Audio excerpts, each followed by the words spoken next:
chers lecteurs et chers consommateurs, aidez-nous et le réseau Plus que Pro à protéger, défendre les droits et les intérêts qui sont les vôtres et ceux de nos chers consommateurs de France et combattre le cancer que constitue ces pseudo-youtubeurs de l'intox et la désinformation. Parce que nous on ne triche pas de calomnie, on dit la vérité. Vous avez l'opportunité de vous abonner à la seule chaîne YouTube qui vaille. À vous de jouer. Merci de nous avoir donné votre confiance. Donc là on est sur la panne de l'actuateur turbo, cause connue sur les modèles DV6 après mai 2010. Donc là on a la spot de décharge qui bouge toute seule en fait. Voilà. Donc là il faut remplacer l'actuateur turbo et l'électroin de gestion turbo. Voilà, c'est l'objet d'une campagne de rappel PSA, constructeur PSA. C'est vrai que c'est pas banal. On n'avait encore jamais vu le symptôme où elle bouge toute seule. Là elle bouge plus, vous voyez. C'est par moment. Allez, elle revient là, vous voyez. C'est la première fois que, pourtant on en a fait des dizaines, mais alors là c'est la première fois qu'on voit ça. Elle bouge toute seule. Enfin bref. Voilà, donc là il faut remplacer en fait l'électrovan de gestion turbo et l'actuateur, en même temps retélécoder l'ensemble, etc. Donc là on est sur une 206 plus avec l'évolution du moteur DV6. Des Autotransact Talange, réseau Plus que Pro pour la défense du consommateur, donc sur ce véhicule qui est une à ne pas s'y méprendre, hein, une 206 plus avec, on l'a déjà dit, hein, vous avez la face avant des 207, le haut du tableau de bord 207, les pare-chocs arrière 207, sinon sur les latéraux on voit bien, on reconnaît bien les clenches de porte, tout ça en 206, le rétro 206, etc. Voilà, tout simplement. Donc là le problème sur le fameux DV4, mais phase 2 restylé, enfin l'évolution du moteur Peugeot. Eh bien, nous allons remplacer l'actuateur turbo, c'est-à-dire la partie basse du turbo, juste ici, là. On entend bien le bruit. Plus l'électrovanne de gestion. Voilà. Il est très important. Il est impératif de remplacer les deux en même temps. Ensuite, il va falloir faire le télécodage, tout simplement, pour réapprendre le calculateur avec la nouvelle pièce, un nouvel actuateur et l'électrovanne, pour qu'ils puissent faire, dans le cadre de la procédure de décodage, eh bien, les points de léchage, les points de butée, départ, fin, etc. pour la gestion de la pression turbo, tout simplement. Voilà. On a un problème de diagnostic sur cette fonction. C'est une cause extrêmement connue. Ça fait l'objet d'une campagne de rappel PSA d'ailleurs. Donc à l'époque, de la sortie de cette évolution des moteurs DV4, DV6, on est d'accord. Voilà. Donc les pièces, on n'oublie pas, pièces d'origine, constructeur, Peugeot. Pas de pièces sur internet, pas de bricolage. Que du neuf et de l'origine. Alors c'est pas donné, on est d'accord. Faut compter pour l'électrovan à peu près 80 € et pour l'actuateur un peu plus de 300 €, voilà. Donc maintenant, ce qu'on va faire, on va lancer les travaux. Alors ce qu'on peut indiquer, c'est que le voyant moteur est allumé et que c'est cette anomalie qui ressort. Voilà, donc on a fait le diagnostic la semaine dernière pour le client. Aujourd'hui, c'est l'heure du rendez-vous de faire les travaux. On doit terminer les travaux pour ce matin 11 h puisque le client doit repartir à Forbach. Donc voilà le voyant ici.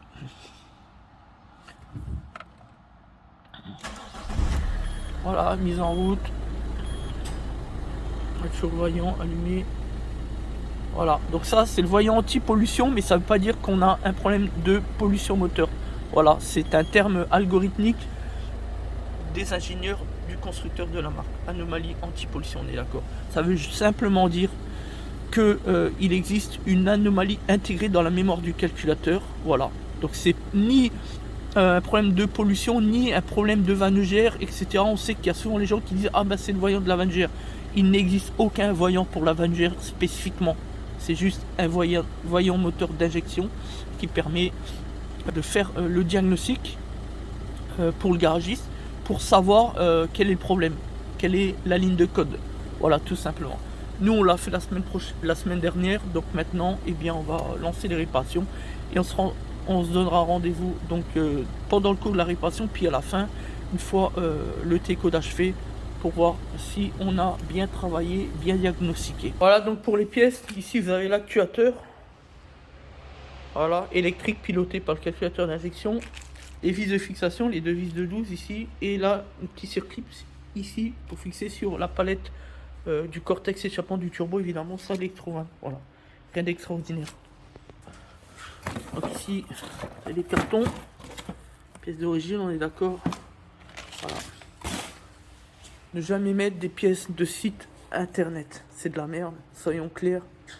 Ne mâchons pas nos termes et nos mots.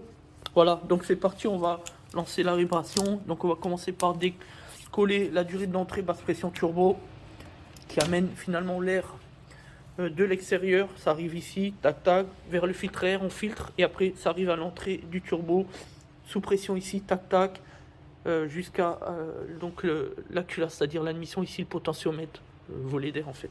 Voilà, donc c'est parti. On protège l'entrée turbo. On va desserrer de vis, on vient de d'éclipser donc le connecteur d'entrée qu'on retrouve ici avec la petite agrafe un peu plus loin ici et le connecteur là. Tac. Petit coup de tournevis, claqué, on tire, c'est rien d'extraordinaire. Tac. Donc on vient de libérer les vis, on est d'accord. Maintenant on enlève la vis ici de fixation de la petite tôle par chaleur sur le turbo. Mais avant ça on peut déjà décrocher ici la durite là. Donc ça c'est l'insert. Hein. Voilà. C'est juste un petit peu collé. Il y aller doucement, faire attention au capteur.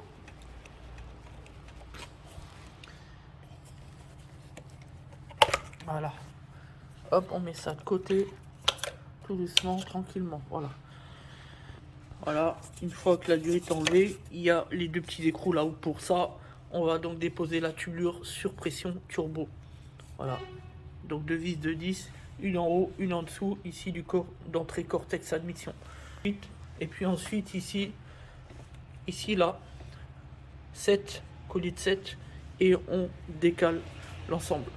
Voilà, donc là on retrouve le joint ici contre le turbo, la durite qui arrive au doseur.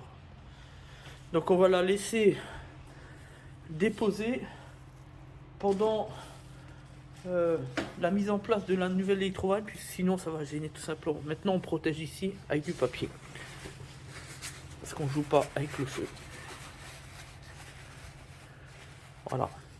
Ici vous avez donc les deux écrous qu'on va donc déposer. Ici pour pouvoir ôter la tôle par chaleur. Voilà. Donc c'est chose faite. Donc maintenant on peut s'attaquer ici à la petite clavette ici, un petit circlips. On va ôter pour pouvoir libérer définitivement donc l'actuateur. Que voici, on est d'accord. Voilà, donc là on vient d'enlever. C'était rapide. Maintenant on y va tout doucement pour enlever l'actuateur. Alors normalement, ouais, j'ai oublié d'enlever la petite durite de dépression qui est juste en dessous ici. Donc on la libère. Normalement il n'y a pas de collier, il faut juste la désinsérer doucement. Voilà, vous voyez. Voilà, c'est chose faite. Maintenant on sort l'actuateur, qui est à la fois géré mécaniquement avec la durite de dépression, vous l'avez vu, et aussi par le calculateur d'injection électroniquement. D'où il faut finalement retécoder l'ensemble. Voilà, on est d'accord. Donc ça c'est quelque chose qui est très connu au niveau des pannes sur ce modèle là. Pas les anciens DV6 mais spécifiquement ceux-ci, après mai 2010. Rappelez-vous de cela, mai 2010. Première mise en circulation véhicule après mai 2010, la panne. Actuateur turbo et électrovan de gestion. Donc souvent on reconnaît la panne, c'est juste quand il y a du jeu ici, du jeu anormal comme celui qu'on a entendu tout à l'heure quand on a touché. Voilà, c'est quelque chose de connu. Enfin bref. Maintenant ce qu'on va faire, on va s'attaquer à l'électrovan et on va donc la déposer. Donc là Il y a la petite tôle ici qu'il va falloir décoller légèrement, etc. Enfin bref, voilà. C'est pas non plus la fin du monde, mais c'est un petit peu embêtant, simplement. Donc là, on vient de remettre le nouvel actuateur. Ici, on va rebrancher la durite de dépression, pilotée par, évidemment, vous l'avez compris, l'électrovanne qui est de l'autre côté. On la rebranche, tac, on la met bien dedans. Voilà, voilà. Donc là, elle est bien dedans, on est d'accord. Et évidemment, maintenant qu'on a bien serré le vis, on peut brancher à nouveau ici le connecteur de gestion, tac, et on peut mettre aussi son point de fixation ici, la petite agrafe juste ici, même si on a la durée du radiateur qui nous gêne un peu. Voilà, voilà ici, tac, voilà, ça c'est fait. Donc maintenant on va mettre le circlips ici qui permet de solidariser la soupape du Cortex échappement turbo, qui permet aussi d'ailleurs de gérer la pression turbo, vous l'avez compris, en tout cas pour les plus connaisseurs. Donc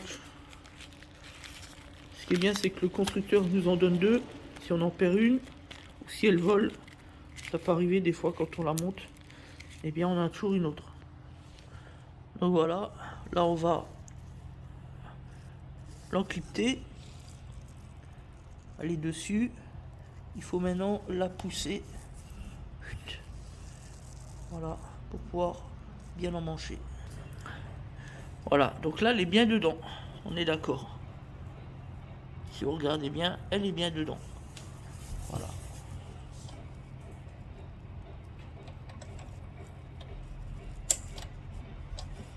Voilà, bien dedans. Tip top. Donc maintenant, on s'occupe de l'électrovanne de gestion. L'électrovanne, on la sort, donc deux vis de 8, en fourchette évidemment. On a dû décrocher, donc comme on l'a dit ici, la fourchette. Voilà, donc maintenant l'opération elle est simple.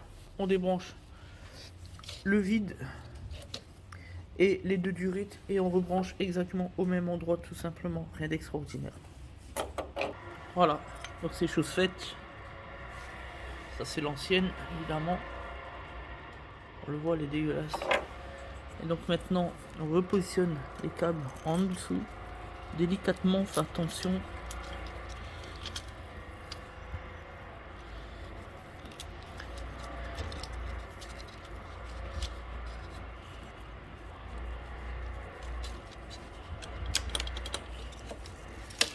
Voilà, on repositionne la vis là, l'écrou, faut faire attention. Elle est bien dedans, voilà. C'est la durite, c'est vrai que ça il faut qu'elle passe par là. Donc on la fait passer par là. Voilà. Tac. Maintenant on peut remettre la vis. Voilà. On coche dans la petite vis là de 8. Et ici on met naturellement la vite. L'autre vis de 8. On refixe les trois vis de 8 de la tôle. Et on rectiffe tout ce qui va dessus. Voilà. Enfin bref, c'est faisceau électrique au niveau de l'injection. Voilà, on vérifie que les durites sont bien dessus, que ça n'a pas bougé, nickel. Voilà, tout simplement. Pour terminer, évidemment, ici on a le connecteur que l'on rebranche bien sûr, comme ceci. Voilà, tip top. Voilà. Donc là maintenant, on peut rebrancher le connectique. Voilà. Voilà. Donc ça c'est bon, etc. Voilà. Donc maintenant on va pouvoir remonter, faire du remontage, voilà, tout simplement. Remonter la durite, la tôle par chaleur, etc., etc. Enfin, voilà, sens inverse de ce qu'on a fait jusqu'à maintenant. Donc voilà l'électrovanne. Simplement. Ici on a l'actuateur qu'on vient de remplacer. Voilà, on est d'accord. C'est parti. Donc voilà, on est au télécodage. Donc là, on a pas mal avancé avec l'outil diagnostic. Donc lecture défaut, régulation de pression suralimentation. Donc ça, c'est le défaut symptomatique 0299, c'est connu. Pression d'air inférieure à la consigne. La consigne, c'est quoi? La consigne, c'est l'information réclamée, demandée par le calculateur d'injection au niveau de la cartographie moteur, c'est-à-dire sur chaque temps. Voilà, donc à 500 tours, 600 tours, 750 tours, 800 tours, etc. jusqu'à la butée. Voilà. Donc là, on efface le défaut puisqu'on a fait le travail. Maintenant, on va télécoder. Puisqu'on sait que, pour le coup, on peut effacer le défaut avant le télécodage.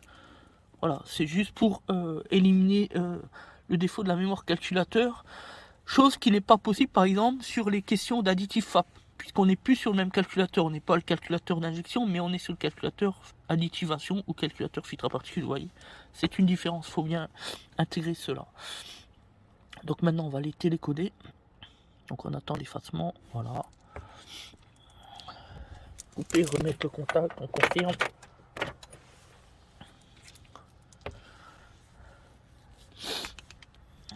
Voilà, vous voyez, donc là, on n'a plus de défaut. Maintenant, on revient en arrière.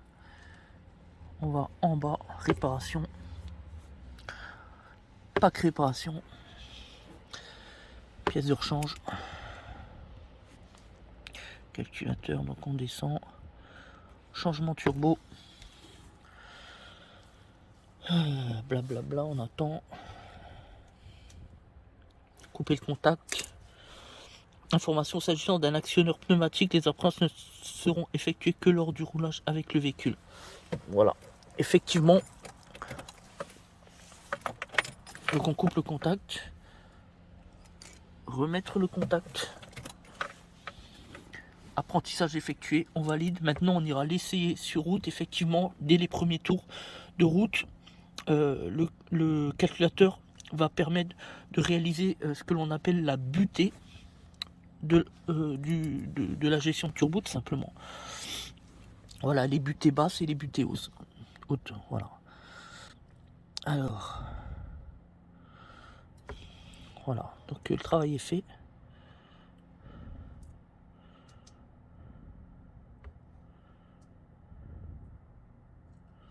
Voilà. Donc maintenant, on fait une mise en route.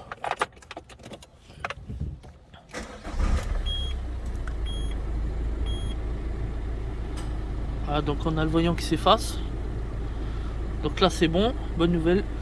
Et maintenant il faut faire un essai sur route de 4-5 minutes, de sorte, comme on vient de l'indiquer, de permettre au calculateur de réaliser les butées au niveau de l'actuateur de turbo, c'est-à-dire la pièce qu'on a remplacée là, la pièce qui permet la gestion de la pression de suralimentation. Voilà.